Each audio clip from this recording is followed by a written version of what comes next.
Deb is supposed to be here. Deb not here. No, she must be running just a couple minutes late. Maybe we can wait. How you doing today, Aaron? Doing well. Not bad. Good. Been coming over having quite a bit lately. Good, bad. That's good. Yeah, I enjoyed it now. Glad. Yeah. Might as well just set up shop. I'm just saying. Maybe. Yeah. There you go. Yeah. It's a great cat. A satellite office, so. We're glad for you. Put you in Seth's Pretty office. mission times. Yeah. Are either one of you planning on attending the North Central Kansas County Highway Association meeting, which is going to be on April 1st? It's a Wednesday in Salina. Negative. Okay. I'm not gonna be able to join. What time is it? Is it during the day? So it is during the day. It starts at registration begins at 9 and the meeting at 10. It'll go into the afternoon. So first. There was something on the phone. Was it this? Yeah. Okay. Oh, no, that's. Sure. Individual. Martin, all those, no, Martin, those guys will be there, right? For the Yes, county? yes. Okay. Well, in fact, he's the president of it. What time does it start? Registration's at 9 and the meeting starts at 10 and then they'll provide lunch and go into the afternoon a little bit. Is that the KDOT deal we did last year? North Central Kansas. Yeah, it's the highway, so KDOT will be there. I'll be there. KDOT will present. They should go over all the projects they have in our area and maybe statewide, but they'll emphasize what they're getting ready to do. So if you want to ride with us, you're more than welcome to. If you need to just take your own to do that, just let me. Sales meetings in the morning, so I'll be there. I'll drive myself Okay. and then I'll be there. I'll go, since I'm the vice president, it helps there. Okay. Then mark this and I'll just go over whenever. That is all signed and ready to go. Except for your signature, Martin. Okay. Use the restroom real quick. Barbecue for lunch. Okay. Talk to Deb. No, I didn't remind her. you confirmed everything though when she Yeah. first did it. So let me see if she sent an email. We could take Aaron with us if he wants to learn about highway stuff. Well, sure. He's like, well, I guess I'm going. Thought I didn't know something about highway. I'm buying a new gate for the sewer district at Talmadge. Okay. Broke in the wind, Gotcha. Okay. 25 years old, Yeah. 30 years old, 40 years old. It's an old gate that snapped. No, it's just the Highway Association for the Central, so you don't have to go. I've been certain. Okay. I mean, you're more than welcome to. Don't worry about it. It's the longest acronym in the Kansas, North Central Kansas. I know. County Highway Officials Association. Hmm.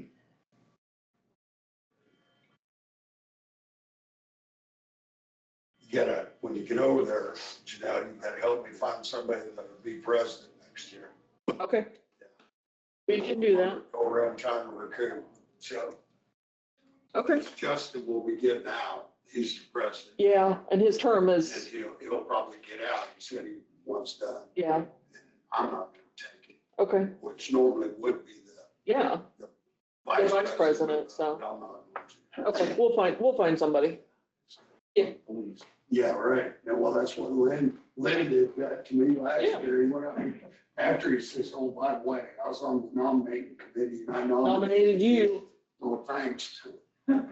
But, no, and you know, really, it's done good as long as Hannah's. Hannah's doing it, so. And Hannah does Hello. 99% of everything, so. Yeah, morning. How are you she's the doing? backbone to the group, so. Stack of stuff. Go ahead, Kenny stepped out for just a second. Lynn is not here, so. Oh, okay. So yes, Debbie Peters, business finance information, and then this is for Marcus. I didn't know for Okay, he's not here, but can you get it to him? Yeah, I had, and sent him an email and said, I had a snafu this morning, so. here I am. No worries. Maybe a little bit on my end.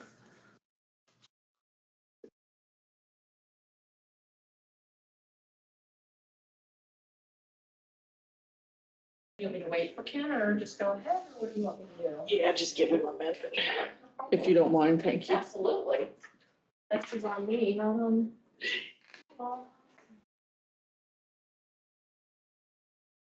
We'll have the managers, department managers and elected officials trickling in too, so might not be a bad thing for them to hear things.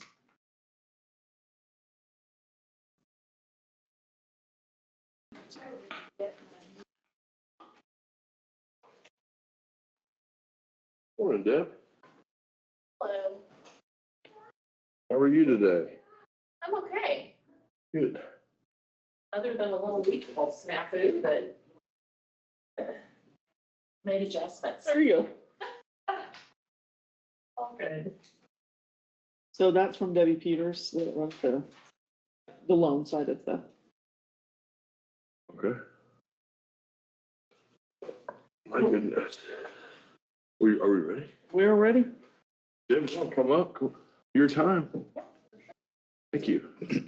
Yes, so, as Janelle said, Debbie sent along from our business finance program some additional handouts related to that, just for general information. And I also, before I forget to mention it, I did bring a project notebook along that Janelle's going to relay to Marcus as well. Just a quick update on that project. So we are really close, we think, to the environmental review being submitted and then cleared. That always takes a little bit longer when you have anything that would be in their eyes mitigation related. And in this building's instance, that would be related to SHPO needing to clear the plans, and then also related to there is a little tiny bit of asbestos that'll be removed in that building. So that's all considered a mitigation measure. So we can't clear the environmental review quite as quickly as we could without those things involved, but still progressing well in my opinion, and excited to get to the next level because we should move pretty quickly then after that's cleared, because designs are, ready to go. So Good. Looking forward to that. So, but back to NCRPC, general information today. Of course, thank you for your ongoing membership and engagement. Appreciate Kenny's involvement with board representation and engagement with that. And also, Marcus as an ex officio member and just being available, to us. He's been very responsive on the project too. So super thankful for having him as the go-between on that as well. As a reminder, the dues from the region, which is around 56,000 total, which comes from the 12 counties and the 83 cities, is a direct return on investment with our match, because it is our match to our Economic Development Administration Planning grant dollars that we receive. So that's a competitive process that we reapply for every 3 years, but we have to obviously stay compliant and be responsive and things in order to have that actually pulled in on each of the 3 years. So that, again, the dues matches the 70,000 per year that we receive from EDA, which is basically underwriting for project preparation, those early meetings with cities or counties or nonprofits that are looking to prepare applications or doing planning or et cetera. So again, very important that we have the dues engagement from our counties and our cities on that, and we're thankful for that as well. So quick reminder, the 2 examples in office that are related to the work that we have the ability to do as a regional manager for state-sponsored programs, Homeland Security and also weatherization fit under that umbrella. With Homeland Security, we actually provide services, fiscal management, and then also procurement to 103 of the 105 counties in Kansas underneath the regional councils that are established as part of that process, where the emergency managers, as well as police and fire, are making decisions about how they want to spend those dollars. So our part is just the procurement and the fiscal management. And I say just, but it's because it's a lot of money. So I probably shouldn't say it that way, but not making decisions for them. They're driving all of that, but helping them to successfully manage the money. Weatherization is energy efficiency work within low-income housing units within the 41 counties that we provide that service to. And then under Keegan Bailey's leadership, our housing department has a myriad of things that they're working on that is, constantly changing based on what funding is available and requests that we have from cities as well. We do still have under one of our 3 nonprofits, the wireless internet service that we do primarily in cooperation with Cunningham Fiber, but there are a few things that are exceptions to that. Basically, we're building out wireless or making available wireless service to customers who don't yet have fiber to their location, but need higher speed access. And then you have business finance there that you have additional information about. And then finally, under community development, working with mostly grant and loan applications, and then project management on the funding side after those are funded. But oftentimes ending up being somewhat of a hub between the grantee or the city, and which is typically a city, but not always, and then the architect or engineering firm that's involved in their project, as well as the contractor. So we get to touch all pieces of that. So quick summary then of actual activity that is either underway or just concluded within your county. Again, back to Debbie's business finance program.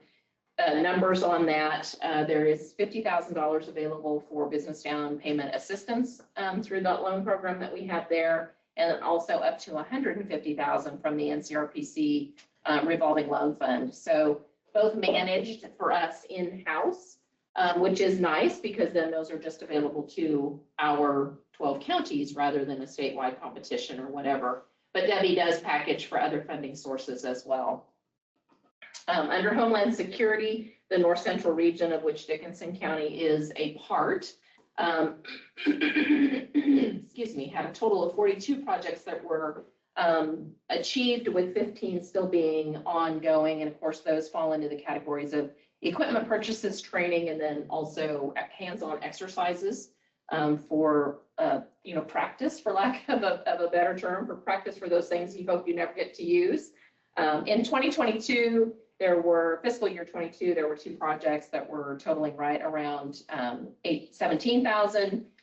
Fiscal year 23, 8 projects totaling $71,000, and then 7 projects in fiscal year 24 with a total of $208,000. We've also just recently been able to start on FY25, and then we would expect FY26 as well. FY25 was held up for a very long time with some of the things that were happening in Washington. So those 2 will probably end up running almost concurrently, which will be a little bit different. In terms of weatherization, in the last 10 years, we've weatherized 49 units in the county at an average cost of about $7,500 per unit. Keegan wants me, from the housing program perspective, you to know that there are still demo to dirt program funds available. So if there's any residential demolition within incorporated areas anywhere in the county, obviously not just Abilene, we certainly would love to have those applications in, because she would like to get those dollars used and out working in the community. So if you have an idea of a communication stream that you could push that out to that we maybe not reached or whatever, we would certainly appreciate that, because we know there's the need. Yep. But we got to find the folks that are interested in doing that. So it's only a 25% match. So pretty nice. What about cleanup projects? Would it involve that or no? Tell me what you mean by that. Dilapidated housing with a lot of junk in the yard that just needs to be cleaned up. Yeah, I think probably a better Keegan question than myself, but I could have her follow up and share that back with you. I think that within reason, potentially could, or at least could be part of the match if the homeowner is willing. I don't know if they're doing it anymore, but I know Solomon at one point was kind of trying to do that, was trying to clean up property. Yeah, Did it help sure. people a little bit? Mhm. So just an idea. I don't know if Push it they're out. still doing it, but Yeah, I'll push it out to the city clerks so they can talk with their councils about it, because I was thinking Woodbine as well, and maybe Hope or something, agreed. Those were questions that were asked actually at their last meetings. Mhm. So, yeah. So that's Yeah, good. and sometimes it's just the timing, you know, someone needs to hear it again or whatever, because again, we hear this all the time. And so when it's not getting used, you kind of have to wonder, it's like, all right, the right person hasn't heard this. Right, right. Who needs to get the word out or has that conduit of communication with whoever needs to do it. So, and sometimes it takes that individual outreach to that particular owner as well. So a little extra step, but yes, we would appreciate that. And I can follow up and have an answer sent to Janelle in regard to exactly how far that could go with lot. I'm gonna call it lot cleanup or extra. So, Question on that, does that have to be incorporated? and this program does within the incorporated city limits. Yep, I know. yep, I was just exactly. thinking Yeah. Yeah. Yeah, and that's an interesting question, because that's kind of a unique situation there too. You know, we've certainly done projects with them in the past as well, but, you know, that might be an exception that she would make, particularly if the dollars aren't getting used, too. Mhm. So, good question. 2 homes right now. Mhm. Yeah. I didn't even think about Detroit. That's a good point. Mhm. And sometimes it's a matter too of whether or not the owner is, like I said, the owner's interested Right. and willing, so, but good question. Keegan has also had some communication and a couple of meetings with Hope House related to some housing issues that they have and some things that they would like to see accomplished. So she is involved in those conversations as well. As you know, because we just talked about it, the application and the project admin for the commercial rehabilitation project that's happening here in Abilene. We did have a planning meeting in Enterprise that was focused on business needs, housing, and then also some of the work with the Smoky Valley Railroad that they have in terms of ideas for things that they would like to do to kind of grow that as an attraction, and then also just, you know, increase knowledge and awareness, but mostly as an expansion of that. And then Solomon, speaking of Solomon, they have a very, very sizable water project that has been long and ongoing. And there's just been various reasons why that has just kind of continued to morph. But I think at this point, we're getting really close. They started out with a community development block grant that they originally turned away for various reasons several years ago, probably almost 5 or 6 years ago. But right now they have funding from USDA, KDHE, and are waiting to hear on KWO, Kansas Water Office grants, which we hope will be announced soon. But their total project is north of 7 million if they did everything, and they are trying to figure out a way to right size that because they do not feel they can borrow all of that.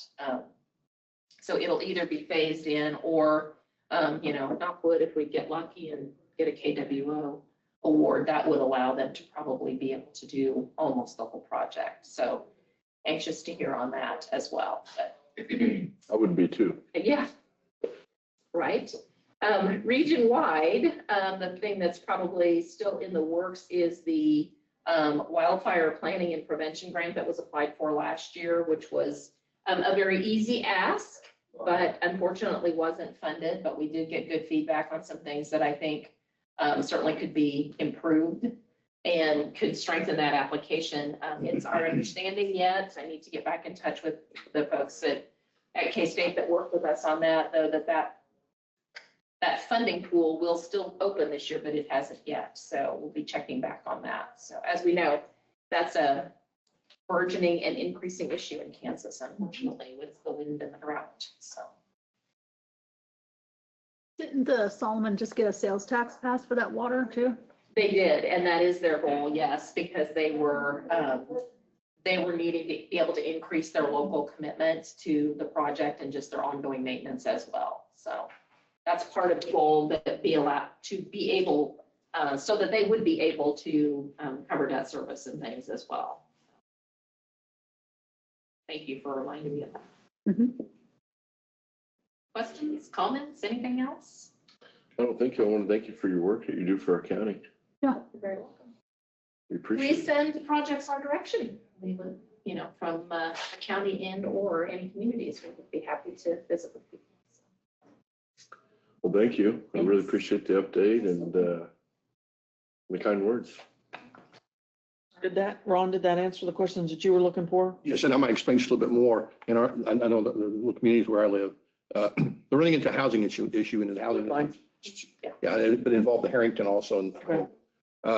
a lot of the elderly people are wanting to move to the city closer to the doctors and so on. Oh, sure. And they have wonderful homes, but the problem of it is the homes around them are really rough.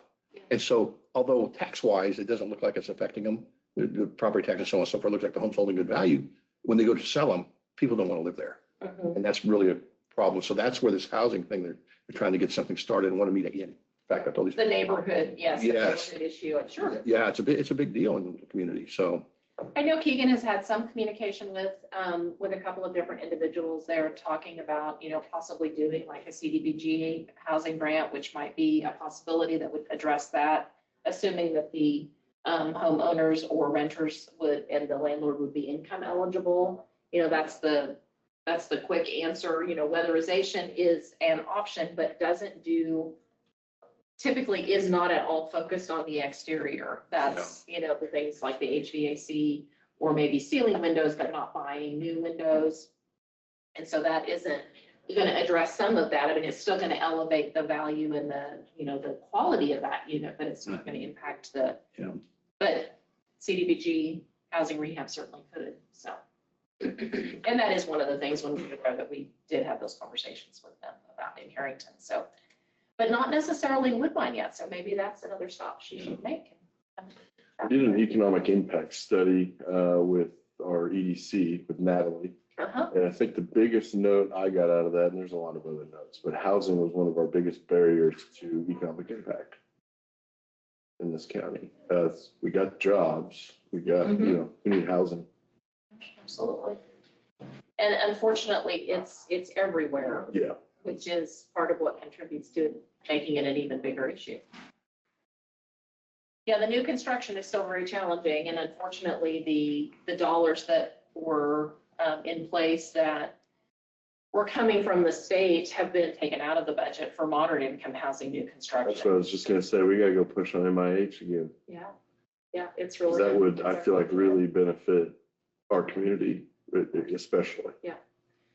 Yes, absolutely. And of all the places that, there could we could see some impact, is new housing is so challenging that was one program that was really making that feasible.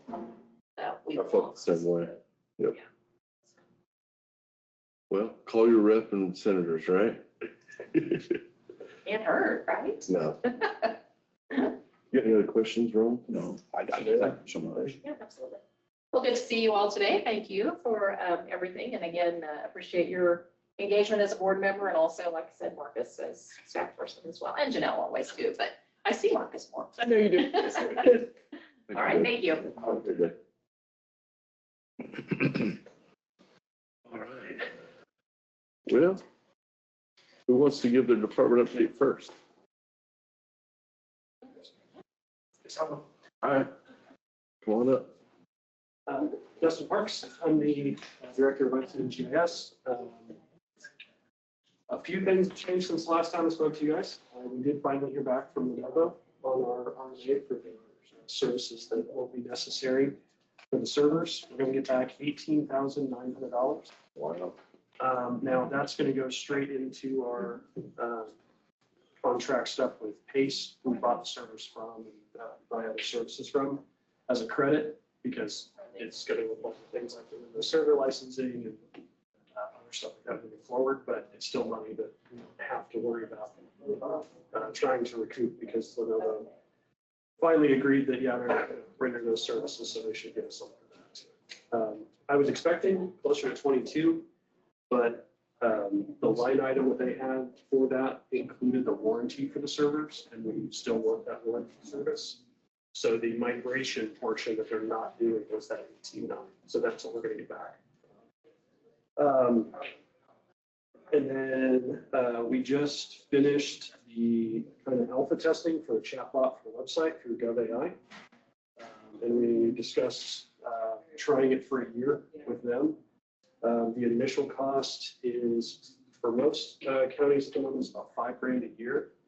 We talked them down to $2,500 for our first year, And because we're beta testing, if we decide to move forward, it'll be $3,500 a year after that. And that's in perpetuity. Our GovAI contract right now is $5,000 a year in perpetuity. And for new contracts, it's $15,000 a year plus 10% per year. So we're as beta testing for GovAI early on in the state of Kansas, we got that $5,000 a year in perpetuity. That's just what it's going to cost us if we decide to move to keep it. It's never going to go up for us. So every year, that's just going to be a savings for us if we decide to maintain GovAI moving forward. Right now, we've got about 20 to 22 users who use it pretty consistently.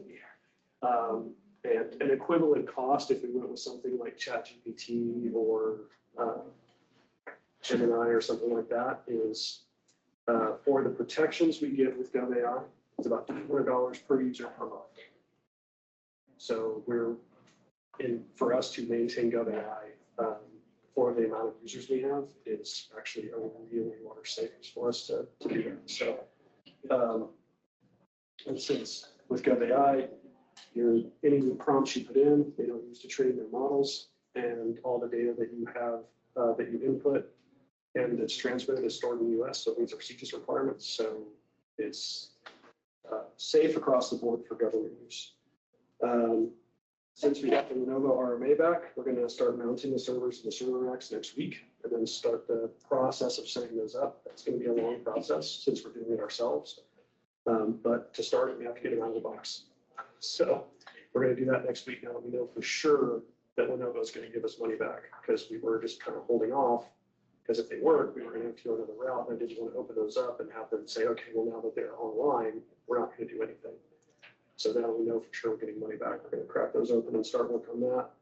And then tomorrow morning at 9, we've got a walkthrough in this room with Solid Rock Audio to look at either upgrading or expanding the equipment in this room for audio recording and videos for the commission meetings. So kind of wait to see what they recommend. But I'm hoping that they can just add to the system we have, because I think that'll be cheaper than replacing everything. And he seemed to think that because of the system we have, that we could probably add some additional microphones to it, and maybe an additional camera, and then that would kind of cover the bases. But he wanted to take a full look at the system, so that's on the schedule for tomorrow morning. Perfect.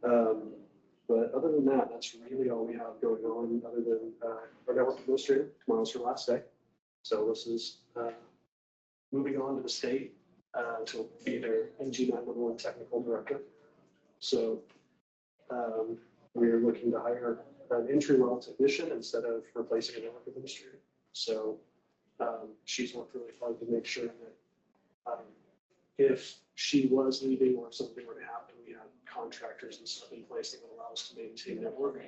And she's got everything basically set up to a good launching point for us so that we can maintain our current network either internally or through a contractor themselves to set the firewall and all that stuff already. So we'll basically try to use the savings and the difference to contract out when we need to. But that position is open. We close it tomorrow for applications, and we'll start getting them soon. So we've got 3 or 4 pretty good applicants then. That's good. So, With experience, or? yeah. Okay. All the ones that I'm interested in interviewing have some kind of computer experience, but they're all varied in the experience they have. So, and for an entry-level tech, sometimes the type of experience won't matter in terms of, if they have experience with these systems or these systems, it's going to be more they have experience with doing it. Sure. So, and then because every place will have different standards, for operating procedures and all that stuff. So that'll be stuff we have to teach on the ground. Well, we trust your judgment. Well, that's exciting. Good work. So that's all. Sorry you're losing somebody, but Let's do. She's got. we got too many great people around here. State keeps stealing. I know. We need to settle down a little bit. She's got a lot of knowledge when it comes to the Tyler software as well, because she basically helped set up from the ground up the entire new software we use for law enforcement. So that knowledge base is going to be a hit, losing that knowledge base. but, because that's something she can't really prepare for a launch. We're going to be relying on Tyler customer service a lot more than normal. But we pay for it already, so it's not something we'll have to add a cost to, just time. Hopefully it'll be a smooth transition for you. Yeah, she's working hard to make sure it is, and we're doing our best to pick up slack when we can, so, in the interim. But that's all I've got, unless you guys have questions for me. Motion adjourned. Thank you so much for your hard work. Thanks. Thanks, Dustin. Come on up.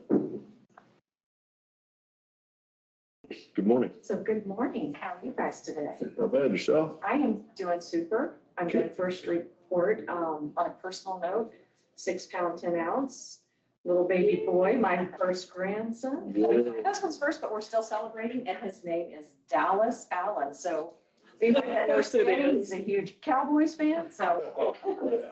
It's a rough start, but we can work on it. I'm cheeks, but anyway, you know.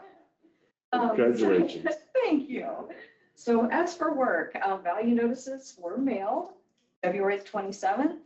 The deadline is March 30th to appeal. So far, as of today, we've received 31 property appeals. We're actively scheduling and meeting with taxpayers as requested. When a taxpayer calls in, we ask a few standard questions to kind of prepare us and focus on their concerns. So for example, we'll ask, have there been any changes to the property, damages or new construction, remodels, anything like that. We also ask if the property's recently been sold. And then we also do ask if they want the hearing in person or by phone. Some people would prefer to not get out of their house, so we do offer that. And we also ask if they would like us to come to their house and do a field review or an interior inspection as well. This is the first year that 2 of my employees will be conducting hearings. Yesterday, we held mock hearings and invited other department heads. Janelle, Jennifer, and Rose were able to join us. It was good practice for our team and also helped other departments to get a clearer picture of what we do and how the hearing process works. It also turned into a great team building experience just for our office. Janelle has invited us to share this process at Staff Development Day. Bless her little heart. I bet your staff's really excited too. We've also received all of our annual plans for exemption and provided them to Jennifer, County Clerk, as well. Those are just forms that owners or organizations file to confirm they still qualify for the property tax exemption. Keeping these current helps ensure exempt properties are documented correctly and the tax roll stays accurate. The county currently has 5 active EDXs and 1 IRB. 2 exemptions expired in 2025. We also received our preliminary ratio study. It compares our appraised value to the actual sales to show whether properties are being valued fairly and consistently. The study indicates, which I think I've talked to you before on this, that we are a little undervalued in the county. I always want to be on that conservative side. It's just better that way I would rather be undervalued than overvalued at any time, but it is, undervalued. So I'll give you some, review it a little more closely and give you some more details at a later date. And legislation, I'm going to just touch that there's been a lot of interesting things. I don't know what is actually going through. So again, I think it'd be best to just wait until we know a little more to discuss. So do you guys have any questions for me today? I don't. I do not. Okay, thank you. Thank you. Come on up. Hi, Cindy McDonald, the district court. Good morning. Honorary bailiff. Honorary Bates, right? What a cool event, by the way. That was awesome. Thanks. So, the Supreme Court's visit to Abilene Tuesday and Wednesday was a success, we felt. The 6 justices and 7 judges from the 8th Judicial District made presentations to schools, high schools in Abilene, Chapman, Solomon, Council Grove, Junction City, and Hillsborough. So they had a very long day on Tuesday as well. Supreme Court hosted the lunch at Brookville Hotel for the 8th Judicial District judges and department heads, as well as local attorneys, law enforcement officers, elected officials, and community leaders. So we were glad to see everyone there who was able to join us. There was so much food left over from that lunch. Community corrections staff gathered that up and took it to the Abilene Silver Living Home for them to Oh, enjoy. nice. So we're glad to know that it didn't go to waste. We thought that was a great place to take that. There were some justices who were not going to spend the night after the special session on Tuesday, and they needed a place to work in the afternoon. So we got to work and started cleaning up a couple of our offices that got a little junky, over the past 4 years.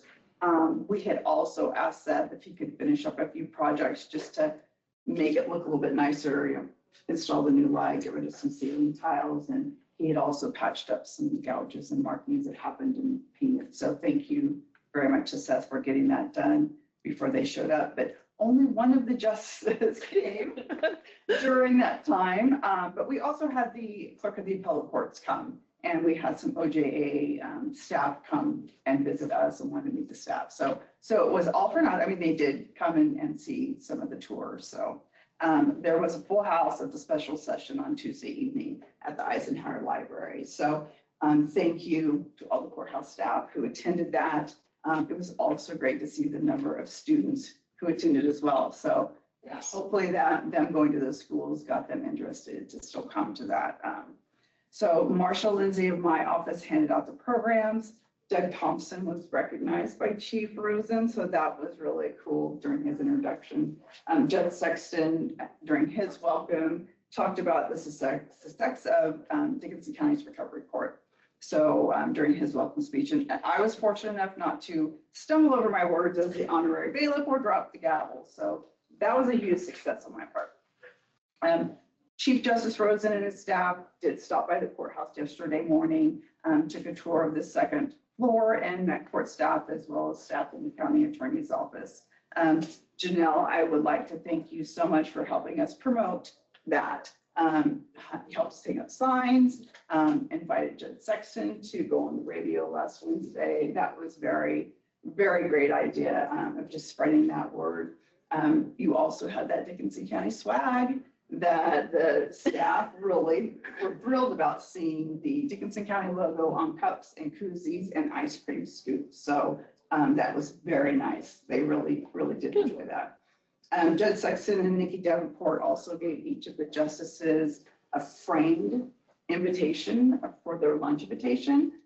They said they've never gotten gifts before from any of their travel dockets, so we gave them a lasting impression. Tina Marcus of my office also made them the cookies with the scales of justice and the gavel, and so that was really neat as well. So thank you to the Dickinson County community for making them feel very welcome, and they were very appreciative. So we thank you all. Back to court business. So far, all of our March jury trials have either been continued or pled out. Thank you, Brock. We currently Get that around. I know. March 30th. Oh, you- Continue following on that one though, Okay. so we'll see. We currently have 5 jury trials scheduled for April. Kansas Legal Services will have another expungement clinic here in Dickinson County on Friday, May 8th. Signs will be posted that if anyone happens to ask questions, you can always send them our way. They actually will register with Kansas Legal Services, but we'll have that information. And thank goodness Lynn had noticed that, and thank goodness Janelle mentioned it, because we had no idea they wanted to do that here. So we've got that squared away. So that's all I have. And have any questions? Yep. Do not. All right, Thank you. Who would like to go next? Brock looks like you are. I'd like to go, I think they're really sure. Brock Abbey, County Attorney. We're back up to full staff. I brought Jacob Sabok with me. He's the new attorney in my office. He started last Monday, so I know he got to meet Kenny at the lunch on Tuesday, but I wanted to bring him in so everybody else could meet him. Good to meet you. Good to meet you. Good to have you. Cindy can correct me if I'm wrong, but I think if I counted right, we did 9 jury trials last year. I know early in the year when I come and talk to you, I kind of update you on what it looked like year over year. So I think we did 9 jury trials last year. And as far as case filings, and I'm looking back to 2023 to go year over year, but 2023 being the year I started here in the middle about June. So the MR cases, I told you before, those are search warrants and extradition cases. Extradition cases are fugitives from other states that are wanted and they're found here. So we file a case based on the out-of-state warrant to return them to the state looking for them. 113 of those cases in 2023, 134 in 2024, 142 in 2025. So a steady increase there.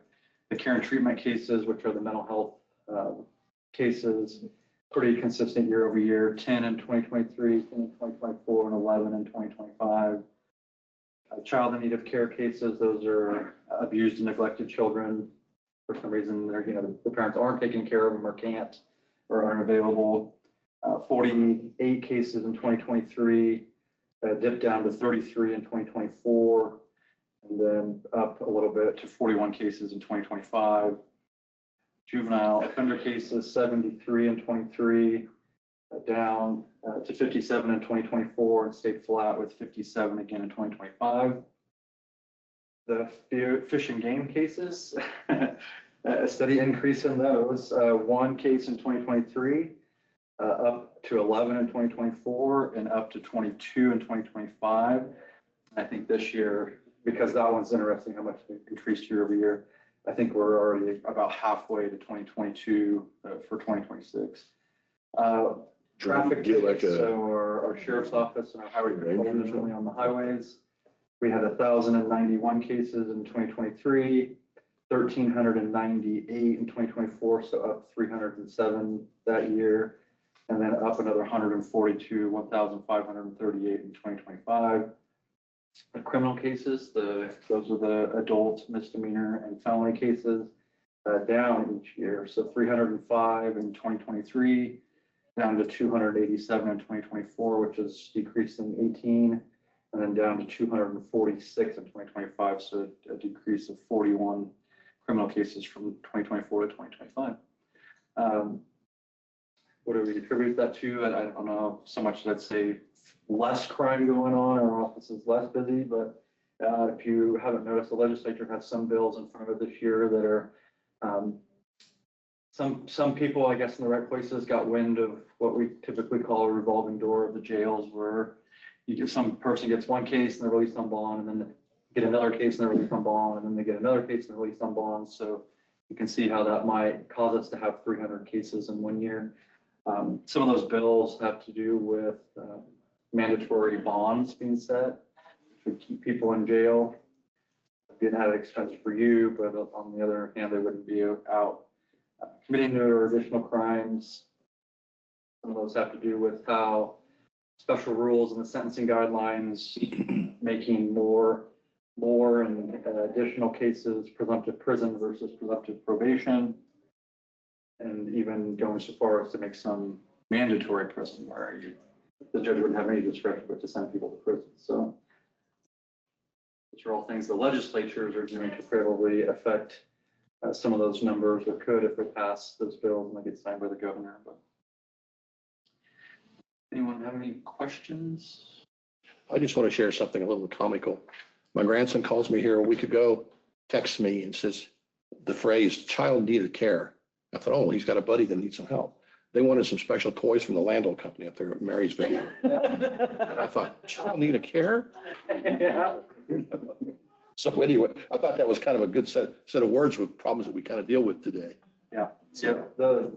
That's a different child in need. Yeah. Children in need. Yes, absolutely. Thank you, Brock. I don't have any questions. I was just going to say that I think we have a good law enforcement team, maybe is why our crime's going up. Maybe that's an attribution to you, Brock.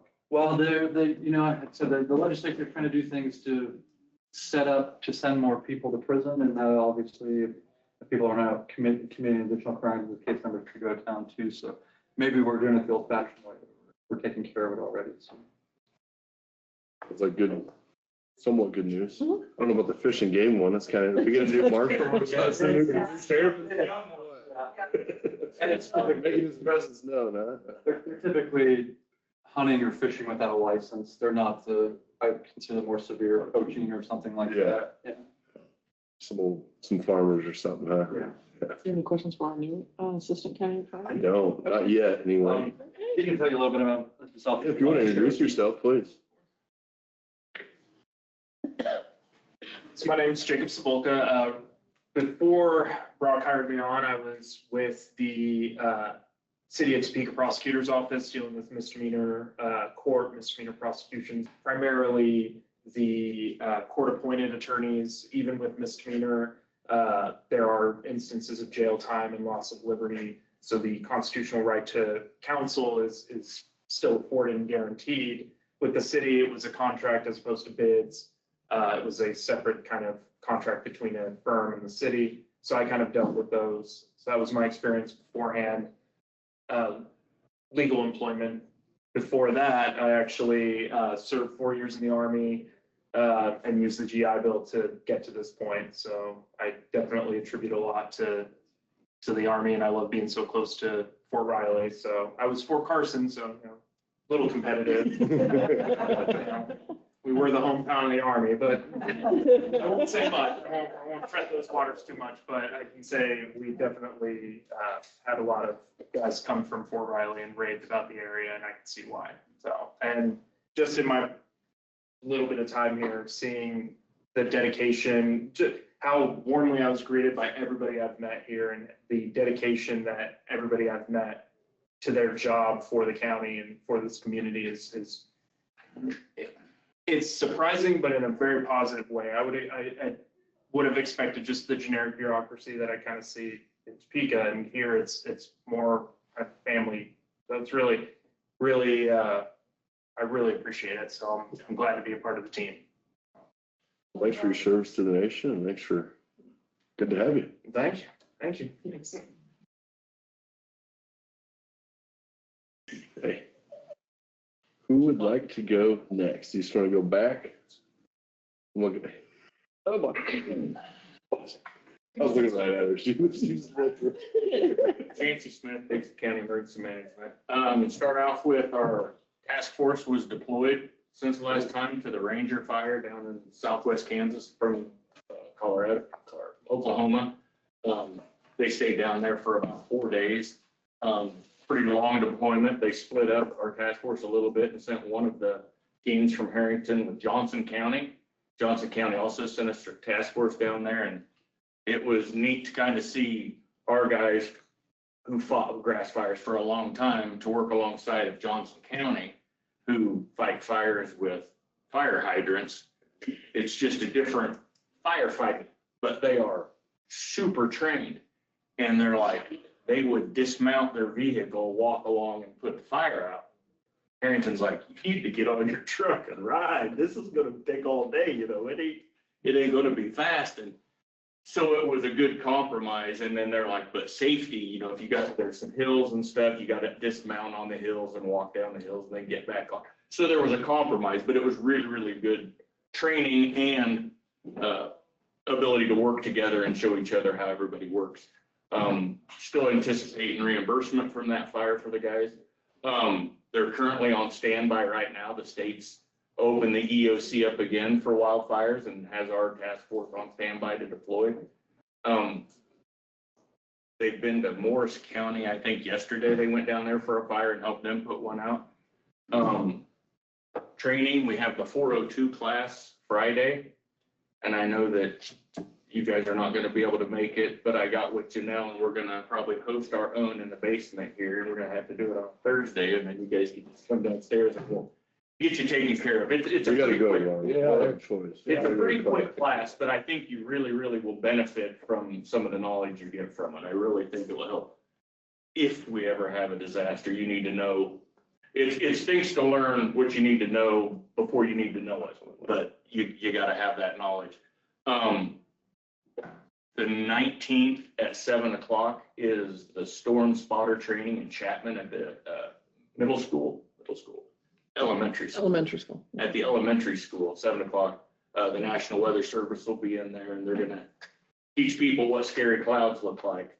Instead of someone saying, I see this, you're going to be able to look at the cloud and say, I know what kind of cloud that is, and I know which way it's moving. And kind of give you some situational awareness to whether you should keep driving or go home or whatever. But it's really good training. Also, we have a lot of storm chasers that. I've been doing that since I was like driving.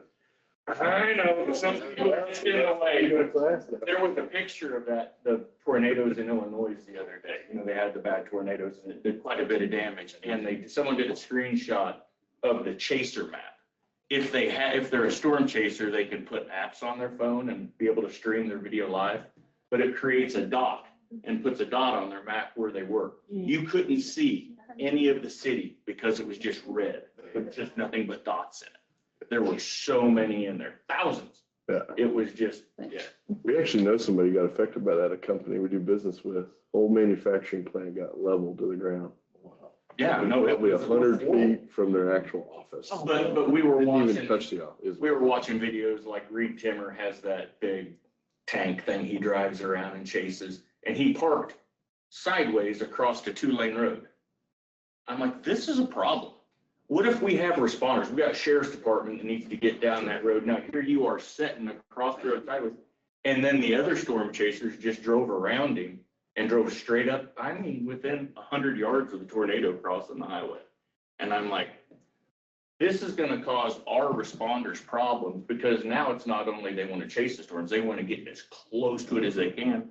And as long as news outlets and people buy the videos from them that they sell, it's going to be a problem. But this is going to give our responders work to do. And who wants to be out there in this storm pattern, picking up pieces of people chasing after it when we got our own citizens that homes are destroyed and we need to spend the resources on that. So it's still going to be a hill. I'm going to make a lot of storm chasers mad by what I feel about it. But the biggest problem is none of them are calling the counties they're in and telling them what they're seeing. The storm that went 26 miles across our county and destroyed 30 homes. We had 300 storm chasers in the county. None of them called our dispatch and none of them called the National Weather Service to say what they were seeing. So if they provide a benefit, it wasn't to the places they're at. So you're telling me if I do it, I need to call you. Call Say, I dispatch see it. and let Amber know, let anybody, yeah. I'm joking. But yeah, Don't chase tornadoes, guys. anyway, 402 class is Friday at 1 o'clock. If you do get freed up, come on over. It's on Waterville Road at the Law Enforcement Center in Salina. Sounds good. Otherwise, it'll be on the 26th in the basement. I'm gonna do that one. Uh-huh. Appreciate you guys. Thank you, Chancey. Okay, well, maybe I need to just look at the paper. Are you coming too, right? Yeah. Okay. Rose Johns, Register of Deeds. I'm gonna keep this short and sweet because I'm gonna meet with you guys next week, so I'll have more information for things. We have done 193 deeds to date. Same time last year, we were at 163, so we're up 15%. We've recorded 124 mortgages to date. Same time last year, we were at 110, so we're up 13%. Miscellaneous documents, we're at 213. Last year, we were at 185, so that's 15%. We're up 14% overall in documents that have been recorded. And we are up 26% in fees that have been collected. This year so far, we've collected $28,000, and last year we were at $22,000 for the same time frame. So looks like we're doing a little bit better this year than we were last year. We'll have to see how the rest of the year brings. I did record a mortgage on the 10th for $425 million. And it is some towers for Eagle Broadband. They're switching mortgage company, so but it's a $425 million mortgage. So wow, that's about all I have for you. Still back indexing documents, so. Perfect. Is the I guess the digitizing, is that helping things? Is that allowing you to do more? Or? Yeah, e-records are always going up. We have just every month it's different than, it goes up faster than the month before. So I did have some of those numbers. We are up in e-record, we're up 67% increase in dollar amount that we've done through e-record. And we're up 7% increase in documents just to date from last year to this year. That's So what that we just want, keeps right? growing. That's what we want, right? Yeah, like I said, there was one county, Douglas County, he's 98% digital. So he doesn't hardly do any paper recording anymore. Mhm. So that's where it's going. Yeah, Anything else? I don't think so. All right, Thank you, Rose.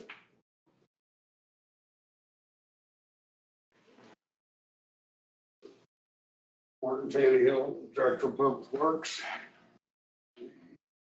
All right, so environmental services. I think I got going out there. I have had a engineering firm is looking at a new way to help me maybe transition the existing building into moving the trash out. I should have their estimated cost to drive. Basically, Kenny, I'm looking at taking where they back in with the trailer, making that a complete drive-through from the west to the east out of the building. That makes sense. Turn it to top load when the compactor is out of commission. We just turn that building into top load, remove the compactor, take Ham's little office, move it into the garage to the north where there's already shelter. And maybe make it so we can haul the trash.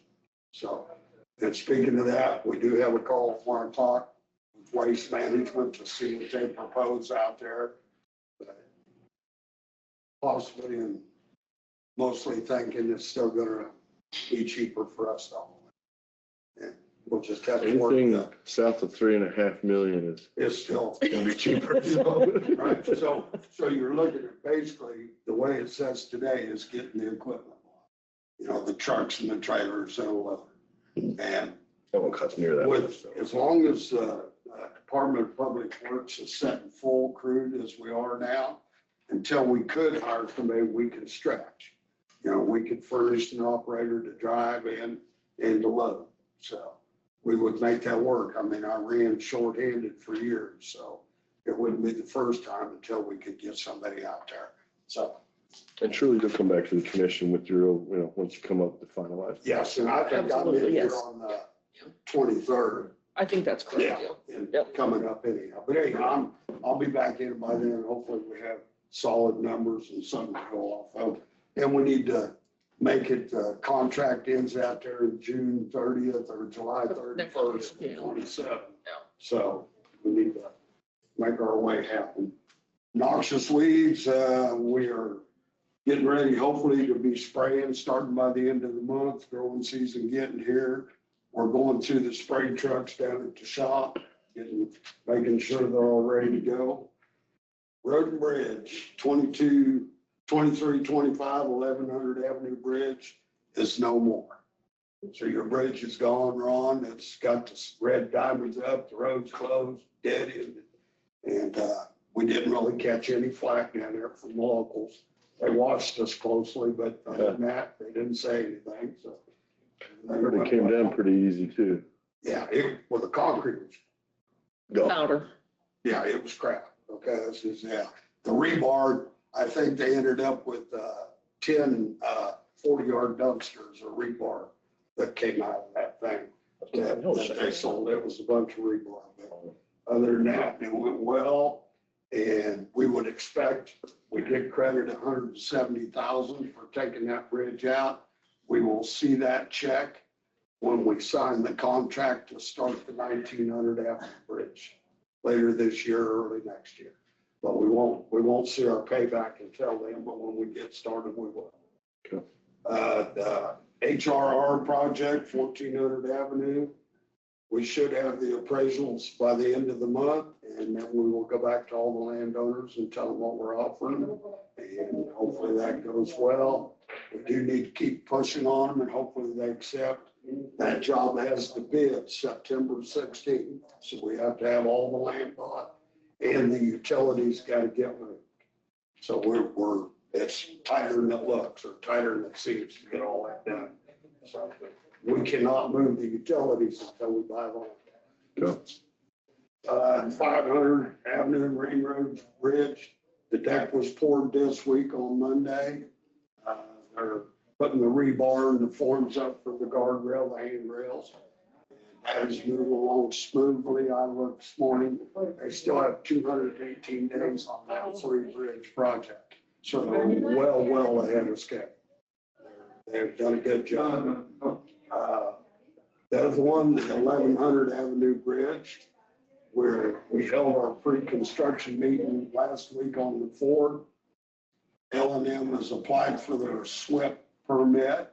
They still haven't started. I hope to hear any minute, any day that we're ready to close the road and start building that bridge. They did wait till the very last day of their availability to start. So I'm counting days against their contract as of the 2nd. So they've already working on 2 weeks of lost time on that job already.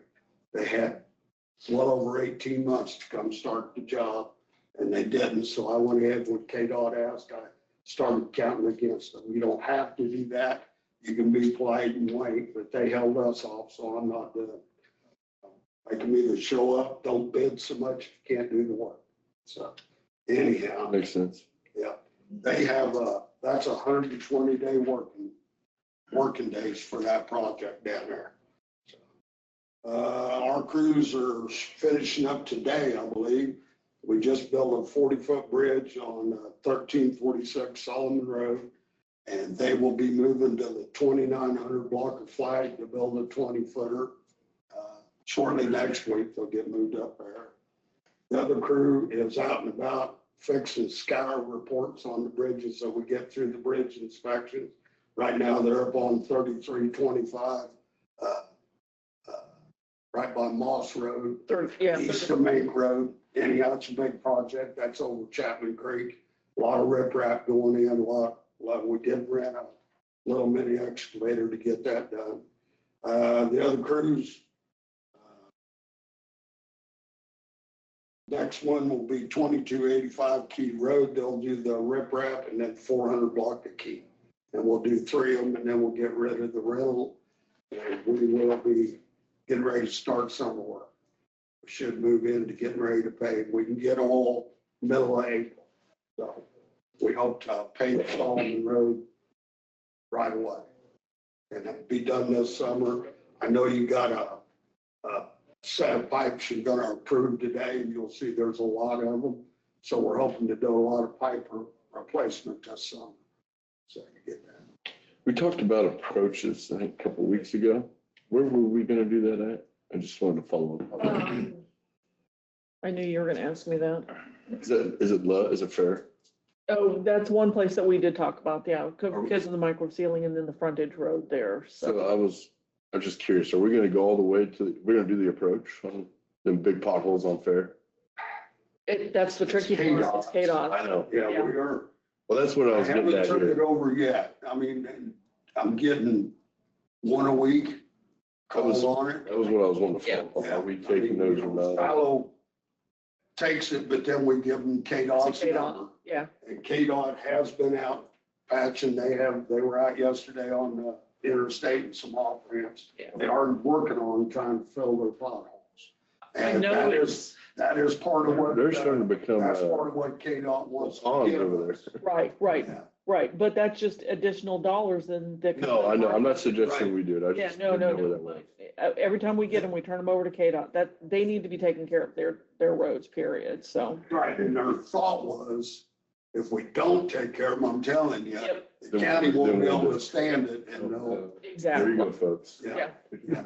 They need to take care of their own, and the only way to combat them is refuse to, Mhm. and just keep pushing the phone calls back to them. And I'm sure that will be a topic of discussion at the spring meet that's coming up for. Yeah, that might bring Let's go. Yep, first aid. If I have any questions. They threw asphalt in that. I mean, I don't. yes, Didn't last very long. Yeah, No. well, you know, we could fix that real easy, and so could they, though. right, You know, Mhm. that could be, them potholes could be filled and then they could cap that concrete. But that's gonna be up to them and not us. because they've got projects not that far away, they Right. can just, yes, Right, and that's something I'm looking for. They have been hauling material some ferries, so there's got to be quite a few projects that are getting ready to go in our district. yes. Because the Woodbine quarry has just been busy, so. All right, Thank you.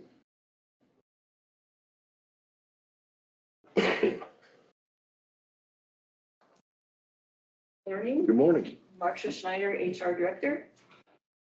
We have 10 open positions. 4 of those are still in dispatch, but we have that opened up again because two of the girls made it out of training. We did do an interview this week and it looks promising. So hopefully we will start getting some of those positions filled. We have 2 open in the jail. One in the sheriff's department, their records clerk position. They're in the interview process. So hopefully they will get that filled here pretty quickly. We have 2 in the EMS department, and then Dustin talked about the IT technician. So we've had 10 resignations or terminations this year to date. We've had 6 new hires. We've had 2 transfer from either full-time, PRN to full-time, and then from one department to the other. And then Tuesday, we had our safety and wellness meeting, and Steve from Champ presented to our group. And I think that went well. There were a lot of good questions for him.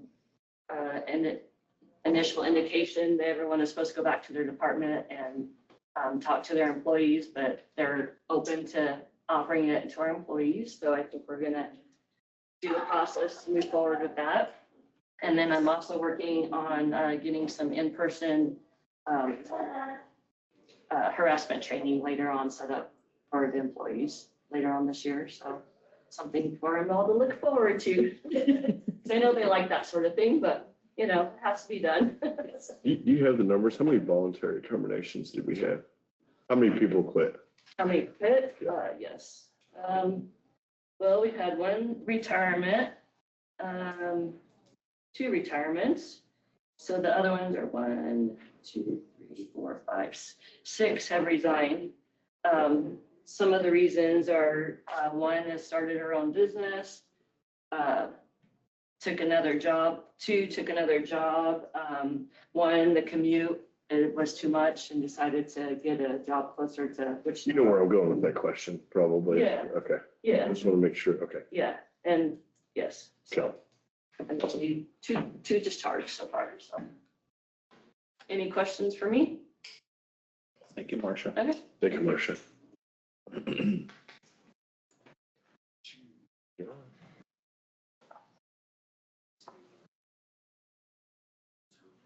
morning. Good morning. John Holgren with Health and EMS.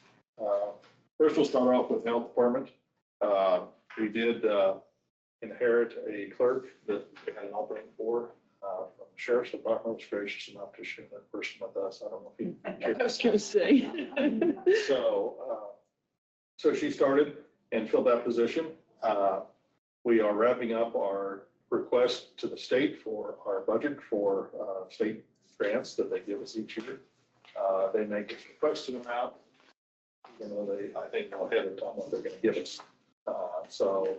The 4 different areas, there's 2 that's already set, and Janelle will be giving you that to sign, our request to sign. But the two of the budget lines are already set by the state. In other words, that's what we're going to get. The other 2 is what we got this year. We increased 3% on top of that, so we'll see and hope that we receive that. Community baby shower is coming up May 7th. We'll be down at the Central Hall. It's open again to all pregnant women or expectant or postpartum up to 12 weeks. Attendees, it's a vendor type situation where there's vendors set up that have an interest in catering to that crowd of people down at Sterile Hall, and gives them an opportunity to come down and talk to various businesses and organizations.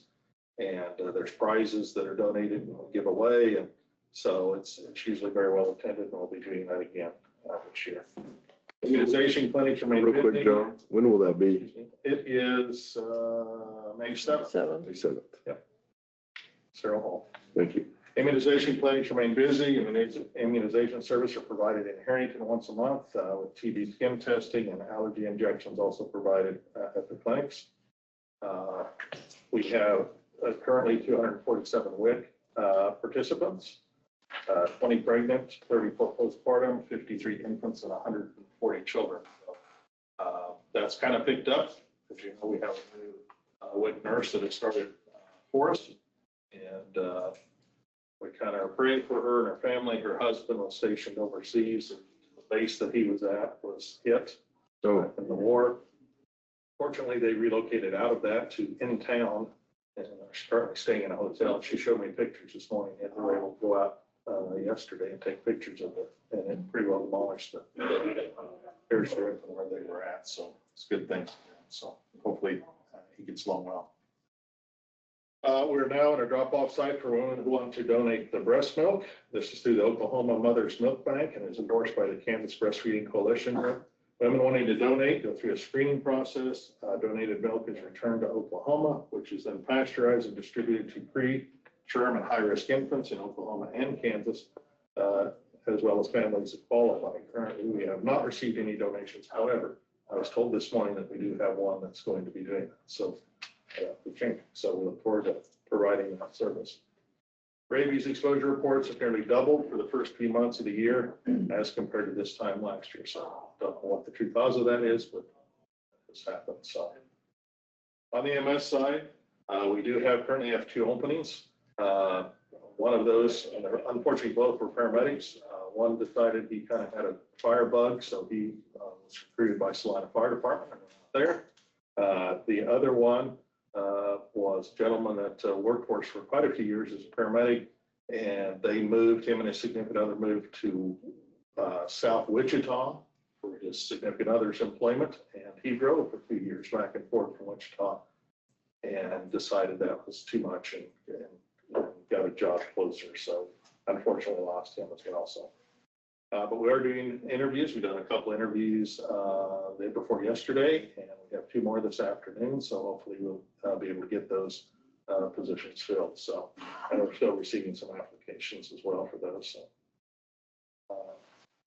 we're taking on student riders, EMT student riders and paramedic student riders from Salina Votech as well as Barton County Community College in Junction City.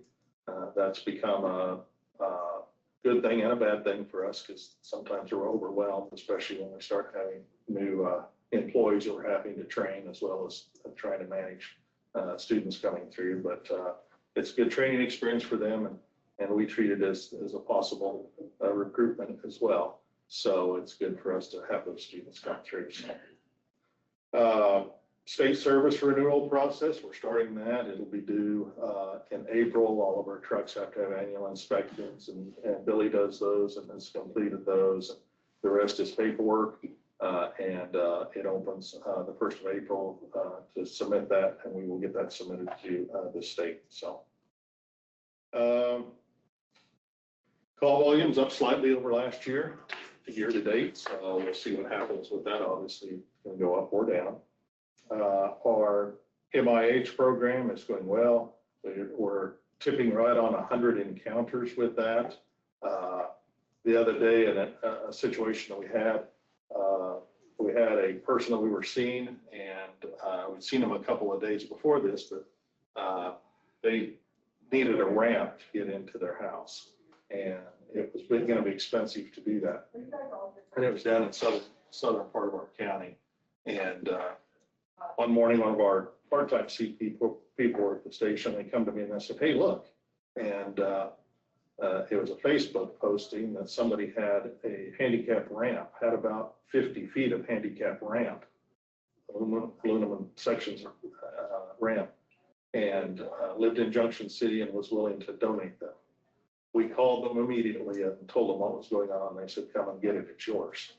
So with that, we're going to be certainly able to not only help that person, but we'll have extra to help others too, because we need that much. So that was donated to us. So that was a huge donation. So anyway, it's just things like that we're seeing a lot of good with patients, and spoke with one of our physicians locally yesterday, and has sent people to us, and is highly supportive of it, and it's doing a good thing. We will be meeting next week with Dr. Mosier down at Harrington. We've not really engaged with him yet, but we will do that. I'm sure that he will have people in Harrington in the southern part of the county for us to start seeing. So it's moving well. We will be presenting at the State EMS Conference this year. This is the first year ever since we were one of the first ones in the state to start the MIH program. They're doing a pre-con day as well as scattered throughout the day of MIH related information for others in the state that are interested. And I can tell you there's a lot of others interested There's 5 counties out in western Kansas that are looking at getting money through the Big Beautiful Bill grant. Ours come through the Patterson Foundation, but they're looking at money for that to get started. I've had multiple phone conversations with multiple counties out there that are wanting to do it. One in the northern part of our county, Republic County is interested, or in our part of the state, Republic County is interested. I got things set up with them. Working with Kimson on, KIMSA is working, Kansas EMS Association, working on training requirements for CP endorsement.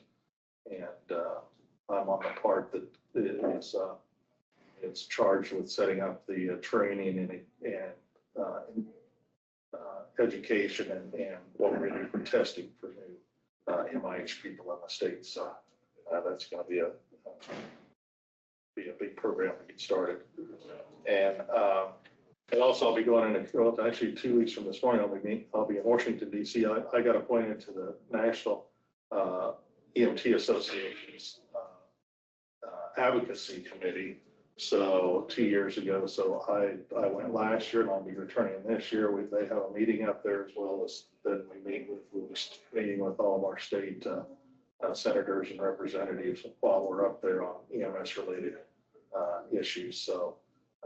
So that's coming up in a couple of weeks. I'll get through that. So that's what I got. Any questions? Thanks, John. Very good. Thank you.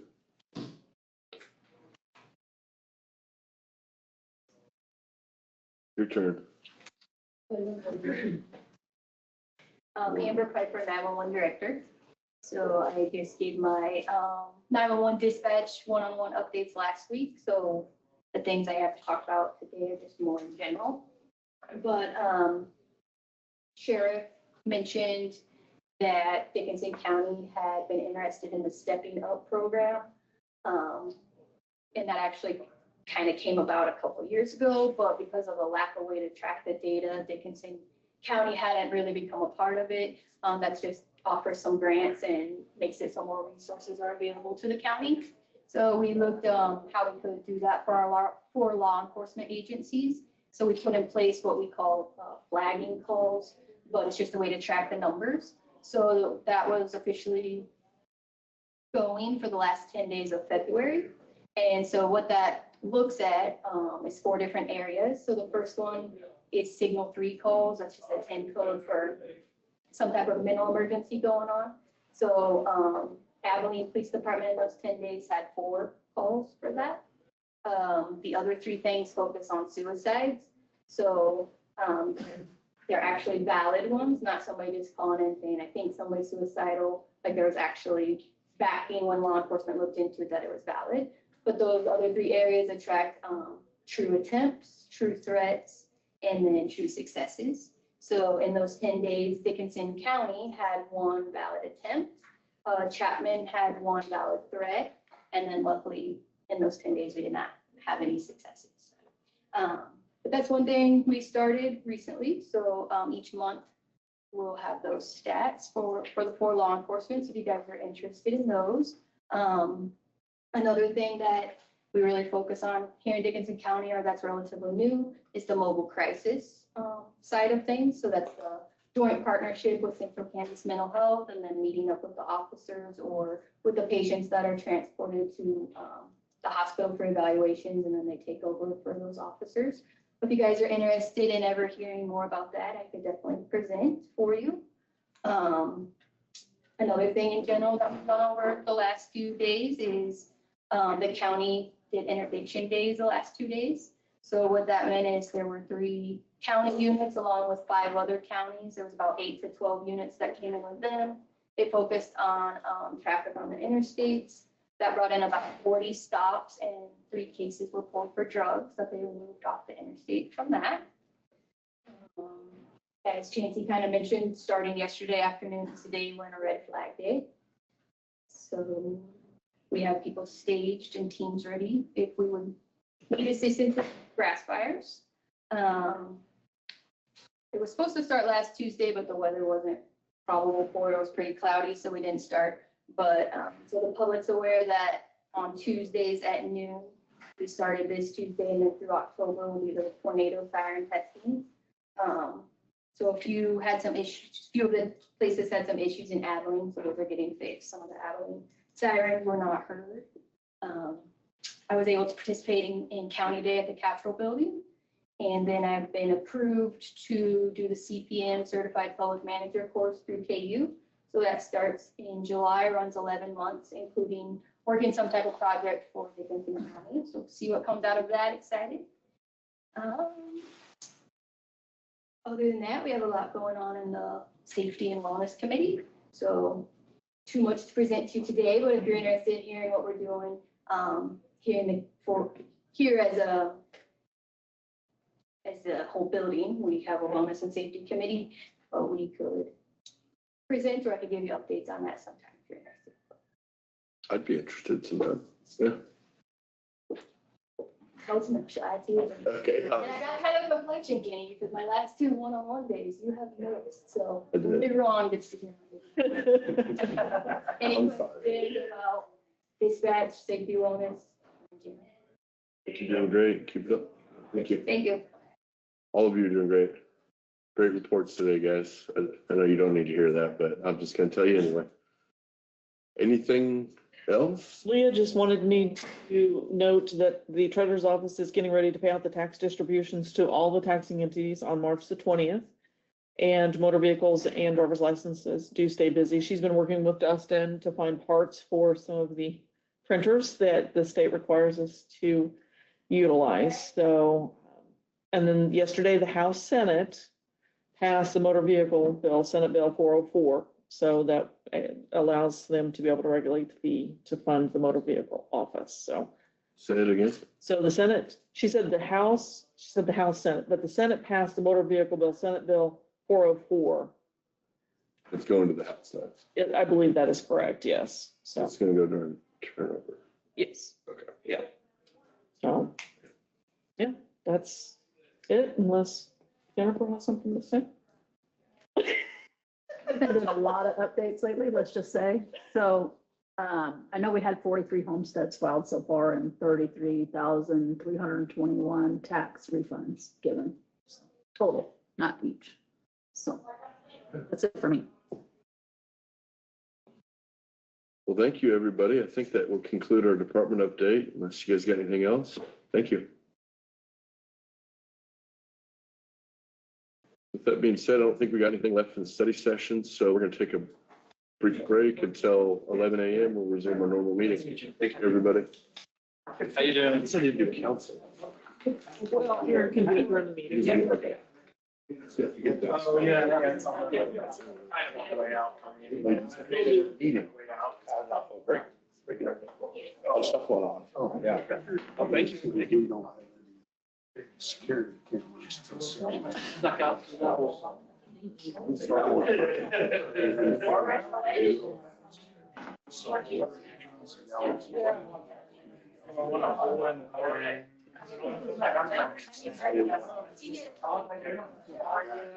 All right.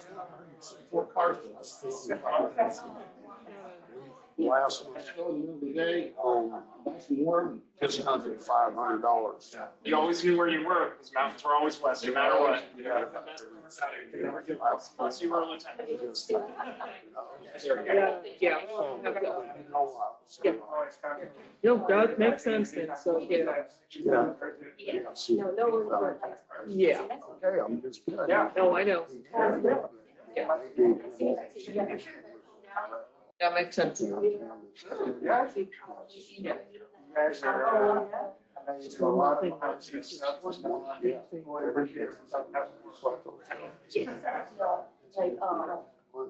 Backside.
We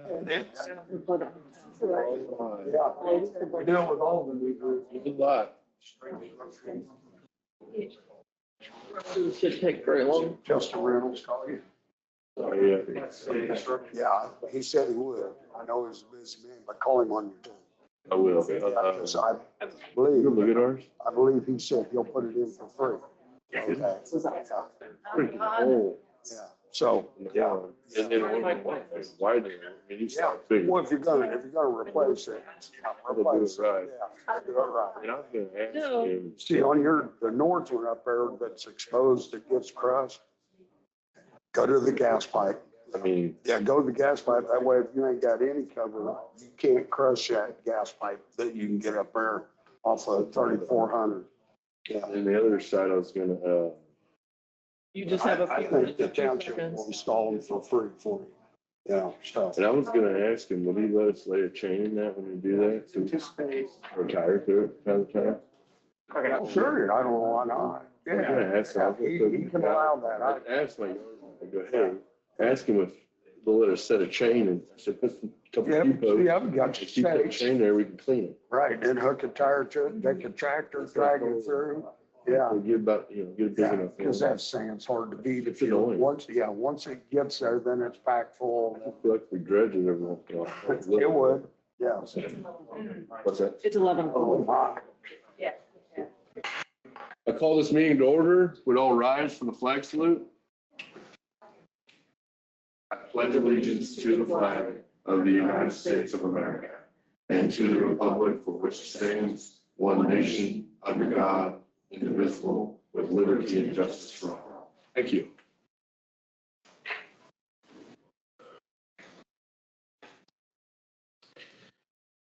Moving on to approval of agenda, we have one addition today, starting with resolution 031226, altering boundaries of certain fire districts within the county.